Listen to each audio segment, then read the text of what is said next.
नमस्कार विद्यार्थी मित्रांनो, बघा सरळ सेवा भरती परीक्षांसाठी सरळ व्याजावर आधारित खूप महत्वाचा प्रश्न आहे. बघा काय विचारलंय आपल्या याच्यामध्ये, सरळ व्याजाने 800 रुपये गुंतवल्यावर 5 वर्षानंतर ती रक्कम 1120 होते, तर व्याजाचा दर किती? विद्यार्थी मित्रांनो, आपल्या यात व्याजाचा दर विचारलाय. मग आपल्याला आधी व्याज किती होतं, 1 वर्षाचं व्याज किती होते हे आपण आधी काढावं लागेल. 1 वर्षाचं व्याज मिळालं तर आपण व्याजाचा दर काढू शकतो आरामात. बघा 800 रुपयाची रक्कम किती होईल, 1120 होईल. म्हणजे व्याज किती होईल काढू आपण आधी. 1120 वजा 800 केलं तर किती येतं मित्रांनो, 320. 320 हे काय झालं, व्याज झालं. पण विद्यार्थी मित्रांनो, हे किती वर्षाचं व्याज आहे, 5 वर्षाचं. आपल्याला 1 वर्षाचं व्याज पाहिजे.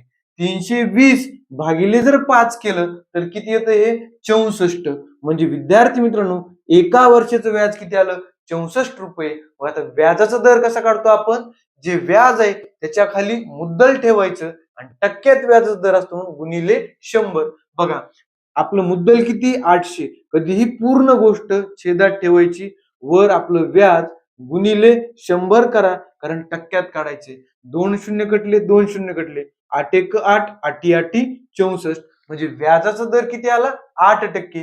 तुम्ही क्रॉस चेक पण करू शकता. चला आपण करून बघू. बघा काय, 800 गुणिले 8 पुन्हा किती आहे, 5 वर्षे, छेदस्थानी 100. चला 2 शून्य कटले, 2 शून्य कटले, 8 8 64.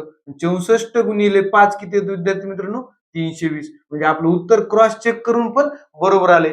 320 व्याज आलं, 800 मध्ये मिसळा किती, 1120च होणार. पर्याय क्रमांक 3. धन्यवाद.